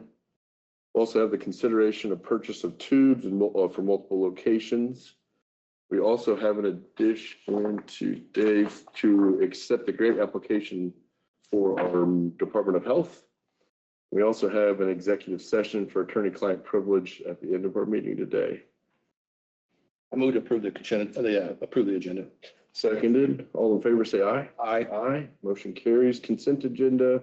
Minutes are provided for March 5th meeting and payroll of $433,093.29. I move to approve the consent agenda. Seconded. All in favor, say aye. Aye. Aye. Motion carries. Commissioner comments and committee reports. Ron, you got Just anything? real quickly, where the detention center will be meeting in, not in Junction City, but Minneapolis next week. So that's where we'll be in their meeting. That's basically all I have. Thank you, Ron. I attended the Supreme Court. What's the actual name of that? So the Kansas Supreme Court on the road. There you go. What a really neat event. We had a great lunch. We went down at 6:30 or 6 and we watched them do a mock trial. I knew what that was because I went to KU and did pre-law, but for a lot of people, I don't know if they knew that, but it was cool. That was nice of them. So I just thought that was a great event. I wanted to thank them for coming to town and doing that here in our home in Abilene. So I want to thank them for that. We also had an EDC meeting. I think things are going very well there. I'm pleased to announce that we have, in my opinion, really turned that organization around. What I mean by that is we're bringing in donations. Things are running smoothly. We had a great event and gala, and the mood of that thing has gotten great. I'm going to quit saying we're turning it around because I feel like we've turned it around. So just thought I'd finalize that. Without any further ado, we'll go down to, don't have any petitions or proclamations. Let's go ahead and move down to the public comment period. If County Administrator, go for the rules, please. For the Open Meetings Act, KSA 75-4317 and 75-4318A, as the elected board, the county commission is not allowed to meet or make any decisions without posting the meeting. They are only allowed to act on items on the agenda which they set. During the regular meeting, the county commission may allow for public comments on items not listed on the approved agenda. It is at the discretion of the county commission if they allow comments on agenda items. If you wish to provide comments, please come forward to the podium and state your name and address. If you are online, raise your hand and we will unmute you. Please state your name and address. Each person may speak for 3 minutes. The allotted time will start after the speaker has given his or her name and address. Public comment shall be addressed to the county commission only and not to the speaker or the audience. Only the county commission will be permitted to ask the speaker questions. The public comment period is not a back and forth discussion with the county commission. You should make your views and input known to them, but it is not a time to ask them questions. You should not expect them to respond to your comments. Comments may express support or agreement with the previous speakers, but in the interest of time, please do not repeat the same information. You may state something to the effect of your name and address and you agree with the previous speaker. It is important to maintain a respectful, non-threatening atmosphere for anyone who would like to speak. Please do not engage in such actions as cheering, booing, clapping, insults, threats, etc. Any comments today that the public would like to make? I don't believe so. Okay. Reports from county officers. We'll go right back to County Administrator Janelle Dockendorf. Commissioners, emergency manager is hosting a Dickinson County spotter class on March 19th, 2026 at 7 p.m. at 624 North Marshall in Chapman. He advised during the study session that the National Weather Service will be present as well to review or participate in the class, which will be good. Amber is interviewing for a dispatch position. So we do have 4 open ones, but we have some quality applications, which helps. So interviewing for EMT positions, of which there are 2. As Martin reported in the study session, Public Works Department is installing riprap at 3325 Moss Road, and they are working on the bridge at 1343 Solomon Road, which they should be wrapping up and moving on to the next one. We're getting ready to spray for noxious weeds by the end of this month. So it's that time of year. So yesterday I was able to participate or watch the Dickinson County Recovery Court graduation, and they graduated 4 and they've graduated 17 total. So, which has been great. And then tomorrow, the emergency manager who happens to be teaching the NIMS 402 training and the assistant county administrator and I will be attending that training. And then we'll have an upcoming training for you guys here on the 26th. So do you have any questions? Yes. I'm going to add something to your drug court. The judge shared I think it was a 94% success or retention or success rate at the event we had. Yes. So yes. I feel like that's an effective program. Yes. So just thought I'd add that. I do not have any questions. Ron, do you have any? No questions. Thank you, Janelle. County Councilor Aaron Martin. Good morning, Commissioners. I do not have anything substantive to report to you this morning. Continuing to work on diverse projects with Janelle and various county staff and elected officials, and really enjoying that. A couple of which are on your agenda today, and I'll speak to those when you get to them. But otherwise, I would be happy to answer any questions. Good. Thank you. Notices and communications, County Clerk Jennifer Gates. I just want to put a reminder out there that we are still doing homestead claims in our office. If anybody would be interested or just has general questions they want answered, they can call us at 785-263-3774, option 2. And that'll be it for me today. Thank you, Jennifer. All right, moving on to business. Introduction and consideration of resolutions. We have resolution 031226, altering the boundaries of certain fire districts within Dickinson County by detaching territory from Fragrant Hill Township Fire District 1 and Sherman Township Fire District Number 1, and attaching said territory to Dickinson County Fire District Number 1 pursuant to KSA 19-3604. I believe we have someone here. Did you want to talk on this? Just if you have any questions. So Paul, I do have some fire chief from Dickinson County 1, who will be attaching the district. Okay. I'd be happy to speak to if that's helpful. Yeah, I guess, obviously I'm not going to oppose this, but I'm curious why we're doing it. What's that? I'm curious as to why we're doing it. I'm not opposed or anything, but I'm just kind of curious. The biggest thing is the fact that the administrative side of the fire service today has gotten to be so burdensome.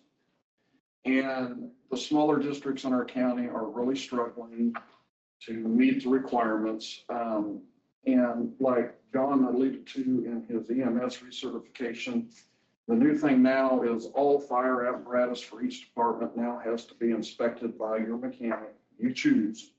But things that are going to really hit these districts hard is date codes on tires. Something simple as that. 7 years is all we can run. They can be housed indoors out of the UV. They're not deteriorating, but when 7 years hits, they're looking at what accidents have happened with fire apparatus in the United States as a whole. The other thing is we just launched and switched over to an entire new reporting system. Everybody fought and did not like when we had to do the National Fire Incident Reporting System. Now it's a National Emergency Response Reporting System. A lot of information has to be gathered for this, and it's just becoming so burdensome. And the other thing is volunteer recruitment is a struggle. And Sherman and Fragrant both over the years had a lot of difficulty. Those guys can fight a grass fire like nobody's business, but they don't have the staff trained in structural firefighting. So we've always been going up, no questions asked. If they have a structure fire, it was pretty much they were automatically asking for us. We had given one of our structure pumpers to Fragrant a number of years ago when we upgraded. And we've worked very closely with those. So the township officers actually served as their fire district board. They're tired of it. And they approached us asking if we would be willing, and we are. My board of directors have supported this entirely through the thing. And one thing that Aaron can speak to, and it probably hasn't been spoken about, but when this is all said and done after the protest period, your final resolution that you pass to make this happen, it's inappropriate to have taxation without representation. Presently, we're at our statutory limit. We're limited to 9 board members. What we have is a couple of our board members have been on for some time and are ready to get off. So immediately, we're going to have 2 of our existing board members resign to allow one person from each Sherman and Fragrant to come on our administrative board to oversee the operation, so they have representation. I'm glad to hear that. I didn't even think of that. That's a good point, though. And so that way they have a voice in this. We've already, this has been in motion for some time. Some of their equipment doesn't meet what we expect. So we had a good problem at the end of the budget year. We had a little too much carryover that we needed to get spent down. We bought another truck and are assembling that. It's a Type 6 brush truck. We're assembling that now. It's going to allow us to shuffle around and immediately place another truck up in Sherman Township. That's a 2012 versus much older than what they have. The other thing that we're facing when this all gets done, but it has to be, we have the wheels in motion now. And I just nailed Deb from North Central on possibility. I used to do a lot of grant work with the City of Enterprise. And one of the products that Department of Commerce has is an urgent need grant. And right now, as you see on the map here, fire station for Sherman is here, but to make it work right for ISO to get them the better, they're right now, both of these are class 10, which is the same as no department. Ours is ISO class 6X is what they call it. So in order to get things to overlay between our station at 2800 and Bank and our one at just north of Interstate at Chapman, we're just north of Interstate right here. Fragrance good. This station needs to be right here. And we've already gotten verbal commitments of land donation to put that station there so we can get a modern station for them almost immediately. So our board has been working towards this, looking at how we're going to do this. It's going to clean up a lot of things for our 911. Anytime you can eliminate boundaries, it makes it much easier. So, but no, we're ready. We're ready to hit the ground rolling. We know as soon as that protest period is over. I went through this. I've been doing this too long, Janelle. I know you have. 43 years as chief and 44 on the department. Started as a township fire department. And we grew when we went from a township department. We originally were Center, Noble, and Reinhardt Township. When we became a county fire district, Hayes Township had no organized fire protection. We brought them in. Obviously, we have a station there now. So we know how the process goes on this. And as soon as that protest period's over and you pass that final one, things are going to start flying. The only thing that we have to come up with and have worked out is the memorandum of understanding, because our first tax dollars, we will not see that till January of 2027. And they are already receiving tax dollars presently with the agreement that they're going to pass those to us to operate those departments as us until the time that our taxation takes place. So. And Aaron and I have talked about that briefly as well, so. So, I think it's going to be pretty much a seamless, because they've been so short on staff. We've already added their page tones to our pagers. So our guys know when they're rolling and we can be there to back them. Once this is finally done, we'll reserve their page tones, but they will all switch over to ours. And So it'll be, what all will be in the district now? it'll be Center, Hayes, Reinhardt, Noble, Sherman, and Frederick Hill townships, 6 townships. And we have a station, there will be a station in each of the 6 townships. And they all overlap. Your district, very well. No, your Liberty. Yeah, Liberty, yeah. And we work close with Woodline. Well, he's center too. Oh, And yeah, Ryan. you're in the area. District, sorry, I was just, oh, yeah. Yeah, commission district. Yeah. It doesn't matter that much. I mean. But no, it's, like I said, other than one family up there, it's been a desired merger.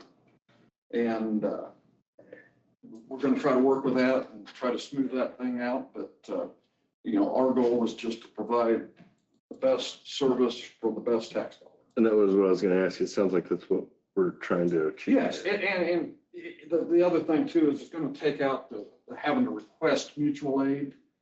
And the thing is, what they were worried about up there is if we have a fire in the south end of the district, we're not going to be running those trucks all the way down to the south end of the district. Basically, interstate's going to be kind of our dividing line, unless it's one of those y'all come. And then we'll roll everything, and we'll probably have most of the township, most of the departments in the county roll to us. So yeah, our board or I have been doing a lot of the work trying to get things laid out for this. So when this does become that it's going to be as seamless as possible, and it will make life easier down in the dispatch center. Knowing that you just hit one tone and you've got 6 townships covered that way. So. That makes complete sense. And I trust your judgment. I just was kind of curious for myself. And the other thing too, and you guys in your county business and your personal business, economy of scale is so much better, because instead of this department buying 1 or 2 sets of turnout gear, we can buy in bulk and have better pricing. Especially when we talk about the administrative costs. And yes. Reviewing everything. That's really what kind of brought this about was our department pays for a third-party reporting software. And the reason we do that, it gives a lot better statistical information, and we can analyze our responses better and things other than going into the national system. Well, in doing this, it's $1,600 a year for that software. And we contacted them to see if they'd like us to do their reporting for them. And they said, I would like you just to take it over. And so, that's a nice thing. I'm retired from the city of Enterprise, supposed to be just part-time working for the funeral home, but that's kind of gone off the trails with the rails there. That's almost full time, but still I do spend a lot of time with the fire department. And we try, and we've got some very good staffing. Yes, you do.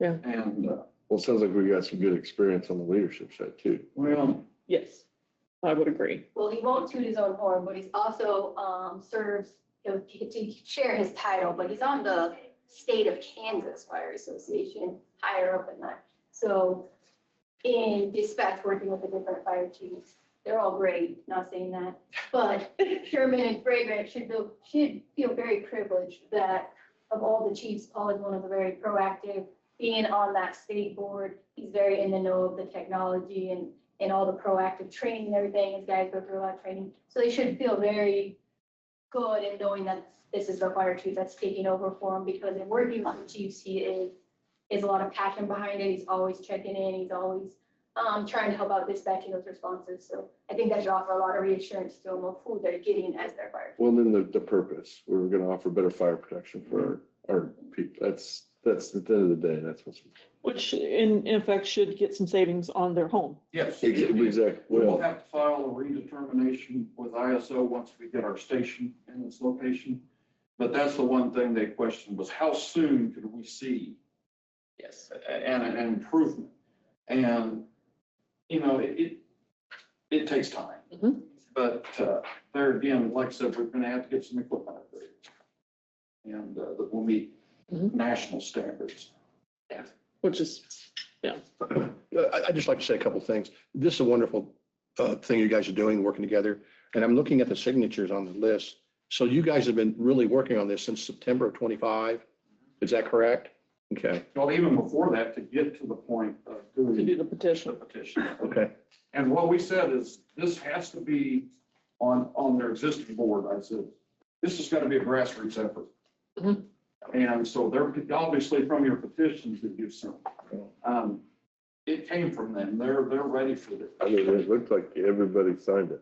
Yeah, and I think, you know, looking at your petitions, a protest would be almost impossible. Yeah. Because of that. It's not, but it would be very unlikely.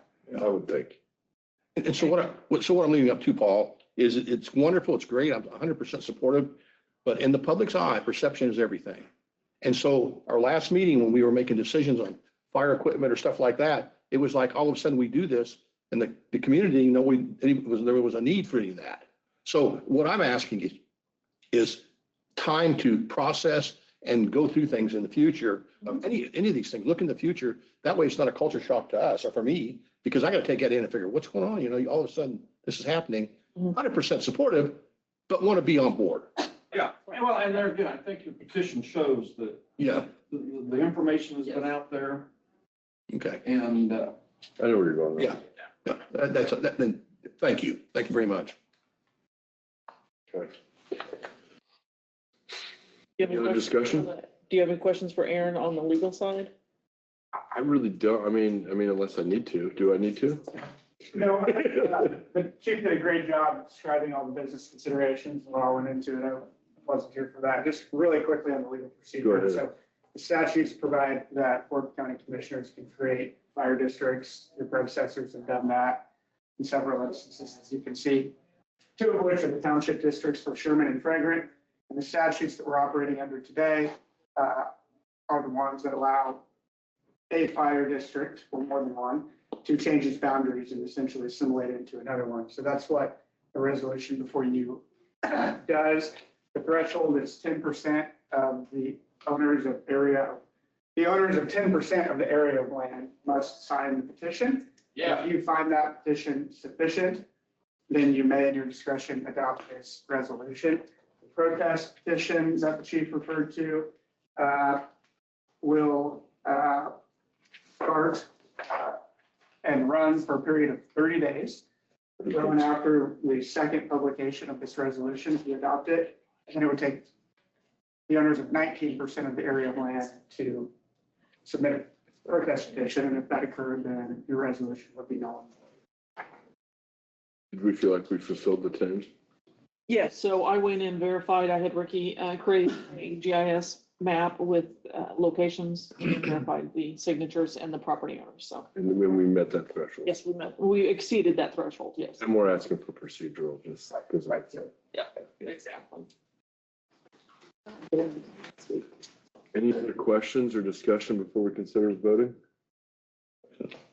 I'd entertain a motion to accept resolution 03-1226 to altering the boundaries of fire districts within Dickinson County, in specific, Sherman and Fragrant Hill to be inducted into fire district number 1. I think I covered that well.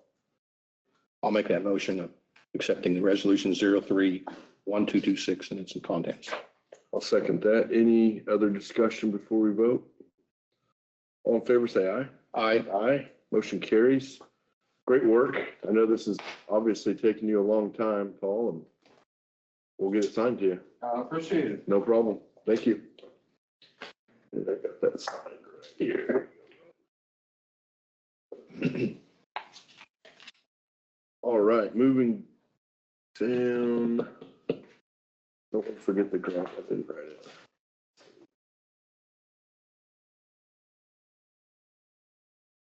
Okay, consideration of purchase of tubes for multiple locations, 2145, 2650 Avenue, 327 Oak Road, 2022 Rain Road, 1006 Key Road, 834 Key Road, 1424 Barn Road, and 1403 Barn Road.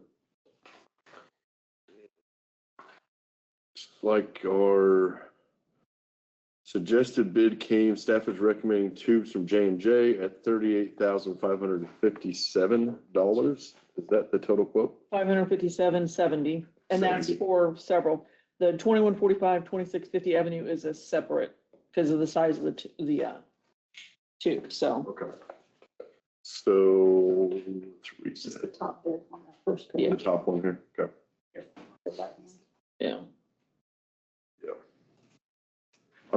I can read all this. There's a lot of tubes in here, Yeah. guys. 78-inch ARC 50. I'm not gonna go through all these. We know where they're going, and we heard from Martin that they're gonna, so. I'm gonna open it up to discussion. Ron, do you got any questions? I'm in favor of these, the bid of, from J&J Products. It is in fact the low bid of about 11,000, so. But also you have the top one, the 2145, 2650 Avenue has its own. Yeah. Oh, that's its own. I That's what I was trying to- apologize. that's its own. Okay, sorry. So we have contact that came, so, okay. So bids for tubes 2145, 2650 Avenue. Contact came in at $5,987.52. Metal culverts, $6,300 even. Wilbur and Sales at $7,907.40. Staff would recommend we accept contact bid. Mhm. So when we motion for this, I believe we need to accept bid, contact bid, and accept the J&J bid. Okay, correct. I'll go ahead and entertain a motion unless we got anything else to talk about there. I'll second that motion. All those in favor say aye. Aye. Aye. Motion carries to accept bid from Contact, 245 2060 Avenue for $5,987.52, and to accept bid from J&J for $38,557.70 for the remaining locations listed earlier. We voted. Here's one mine, guys. All right. So the next one is an addition to today's agenda, which is the grant application acceptance for the State of Kansas Department of Health and Environment.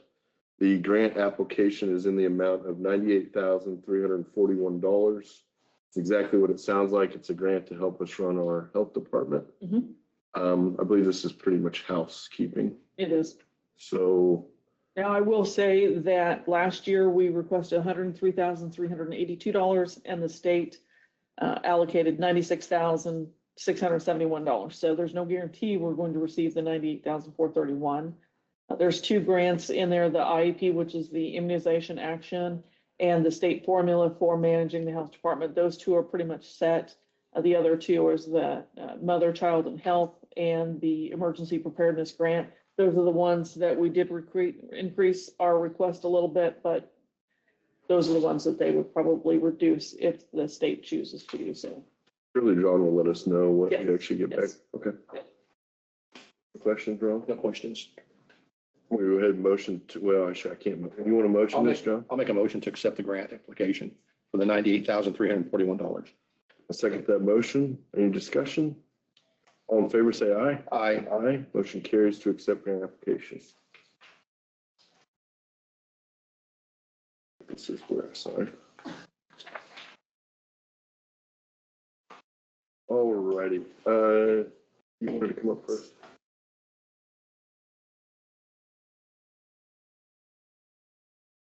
Commissioners, the next item on your agenda is an executive session.